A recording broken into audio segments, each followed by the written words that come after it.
Objections are a salesperson's biggest nightmare. Salespeople are so afraid of objections, they pretend they don't exist. And they hope that they give such a fantastic sales pitch, that they give such a persuasive sales pitch, that they give such a seductive sales pitch, that it will obliterate objections and you will never hear them. But then the objections come up, and the salesperson tries to use some kind of reframing technology. The salesperson will try to reframe the objections, but they don't work. I need to think about it. I need to check with my husband, my wife. I need to shop around. I'm not quite ready to buy yet. I never buy something on the first time. So how do you overcome objections? Or a better question is, how do you make sure the objections can help you increase your probability of making a sale? Because the way we are wired as humans, the way we are wired as humans is we're always moving forward in time. And every step forward in time is a transaction, an exchange. I have a current state. I have an imagined future state, and my imagined future state is better than my current state. But to make the transaction, the trade between now and the future, I need to do something to get something. This is fundamentally programmed into every living thing. I need to do something to get something. And very rarely is that a no-brainer. We need to expend time. We need to expend energy. We need to sometimes expend money to hopefully transform our current state into a preferred and hopefully better future state. And so any kind of inhibition is an objection. All action comes embedded with preset objections, not necessarily preset, but embedded into the structure of decision making. Every decision we make will come with a set of objections. You cannot ever hide from the fact that objections exist. When you wake up in the middle of the night and you have to use the restroom, part of you wants to go to the bathroom, but part of you wants to go back asleep. And so you go back and forth, and your resistance to get out of bed has a bunch of reasons associated with it. And those reasons, if I get up, if I turn the light on, if I use the bathroom, I won't be able to go back to sleep. Those are your own internal objections. So every time we think about moving forward, every time we think about doing something that will improve your life, that will improve your state of being, comes with associated objections. Objections will always exist. The more you ignore objections, the bigger they'll get in the minds of your customer and the bigger of a roadblock they'll become. Another idea comes from ancient Stoicism, which says the obstacle is the way. Whenever we're going forward in life and we come up to an obstacle, that obstacle will teach us what we need to do to keep going forward. So think of objections as a doorway to higher commissions. Think of objections as a doorway to more sales and less time. Think of objections as your ticket to financial freedom.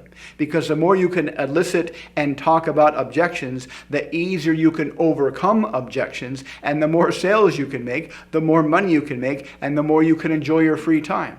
So how specifically do you overcome objections? Well, the first step is to pace them into the future when they're thinking about an ideal situation where they have the product or service. If you're talking to your customer, before you even start the sales pitch, say, look, let me ask you, Mr. Customer, imagine having this thing, maybe from me, maybe from somebody else. Maybe you get it today, maybe you get it in a month. You phrase it that way so there's no pressure on the customer. The customer doesn't think you're forcing him to imagine buying the product from you on that particular day. You put him in a future where he has that imagination of being able to buy the product without any pressure, so he can freely imagine using the product in the future.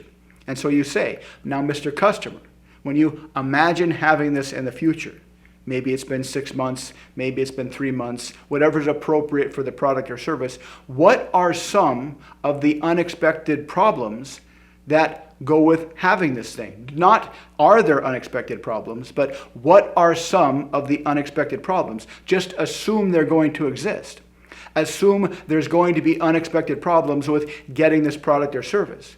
What were some of the unexpected problems that came up in the process of acquiring this thing or purpose? And actually actively look inside their brain, proactively look inside their brain for unexpected problems. What are some of the unexpected problems that go along with having this product or service? What were some of the unexpected problems that went along with acquiring this product or service? And just ask them straight out before you even talk about the product. And they'll think of some problems. And then get them in the future.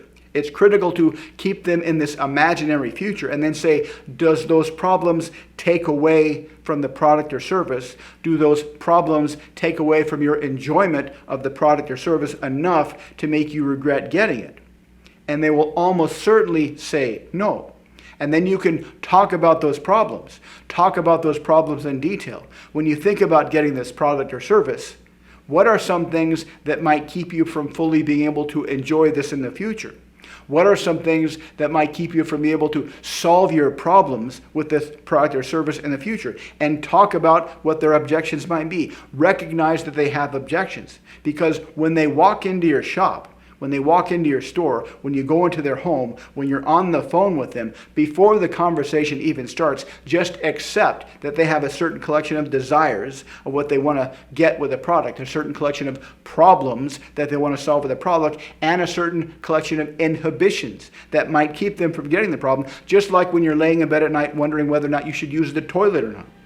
Understand that they have these things. Understand that these things exist and acknowledge them early in the conversation. That will make for a much more congruent, much more pleasant conversation to validate everything about their desire map. Another very, very powerful way you can pre-frame objections is after you talk about all this stuff, after you talk about all the ways, all the problems they might have with getting the product or service, after putting them out in the future where they can imagine having the product or service, after having overcome all these objections, you can say, I want to make sure you make a strong decision. It seems like this product can help you, but I want to make sure you make a good decision. You make a strong decision. So when you think about some of the best decisions you've made in the past, how did you make those decisions? When you think about some of the better decisions you've made in the past, how did you make those decisions? Do you have a specific strategy? Do you have a specific kind of step-by-step process you go through to make strong decisions? And then ask about their decision-making process. This combined with building their desire will be very, very powerful, because when you build up their desire by putting them out in the future and building up their future imagination of having the product or service and having all their problems that they want to solve with a product or service absolutely vanish, they will feel good. But that's only half of the equation. The other half is they have to feel confident going into that future. If they don't feel confident going into that future, the desire will be strong, but they'll still be inhibited somehow. So you can build up their confidence by asking them about their past successful decisions. Ask them how they decided how they bought their car. Ask them how they decided how they bought their house or why they bought their house. Or ask them how they decided to take their job. And they will feel really good. They will talk about themselves in very, very positive terms. That's when you can pre-frame objections on another level. And you ask a question like this. So, Mr. Customer, when you think back to some of your best decisions you've ever made, how did you overcome the inevitable obstacles that came up along the way? Are you the kind of person that just crushes through unexpected obstacles? Are you the kind of person that just crushes things that come up that might stop you, that might stop other people? Or do you kind of give up easily? And their ego will compel them to identify with the kind of person that crushes objections, that crushes obstacles. Mr. Customer, when you think about some of the best decisions you've ever made, are you the kind of person that makes strong, independent decisions, or do you need to check with other people? Do you need to check with your wife or spouse? Some people are both ways. And their ego will compel them to say, I make strong decisions by myself. I make strong decisions. Now, Mr. Customer, when you think about some of the best decisions you've ever made, do you make them with a strong sense of intuition and certainty? Or do you kind of need to think about it for a while? And you can phrase these questions any way you like, but the basic structure is when you make your strong decisions in the past, when you have made the best decisions you've ever made, do you make them in a way that makes you charge forward, which is what their ego will want them to say, or you kind of make them in a weak way like other people, which was what they won't want to say? And this will obliterate all their internal inhibitions to move forward with the product. Now think about objections, overcoming objections, not as trying to trick them or convince them, but to help them move forward.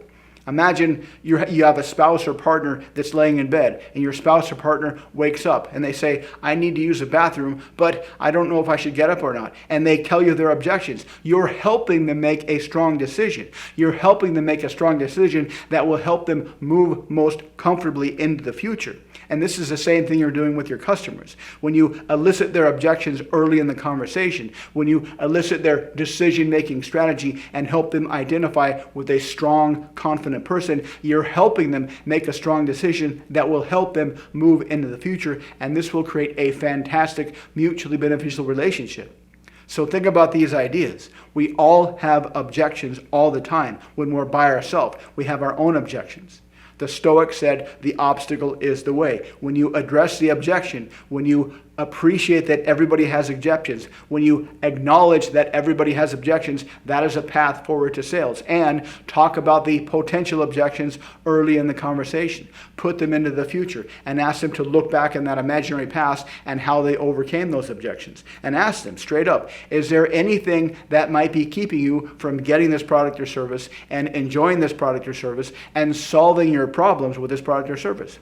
And then later in the conversation, after you've built massive desire, after you've built their confidence, elicit their decision-making strategies and ask, when you make strong decisions, how do you overcome objections? And ask how they do that. Get them in that headspace of, I make strong decisions, I crush objections, I make strong decisions by myself, I don't hem and haw, I don't need to check with anybody because I'm the boss, I'm the bomb. That's the kind of mindset you want them to have, a super confident mindset moving into the future. Follow these techniques, you will crush objections, you will increase your conversions, you'll make a lot more money, and you'll enjoy a lot more free time. If you'd like to learn more through one-on-one coaching on how you can become an incredibly persuasive salesperson, an incredibly profitable salesperson, an incredibly wealthy salesperson, and make twice as many sales in half the time, check out the links below. Thanks for watching. Please like, subscribe, and comment, and I'll see you next time.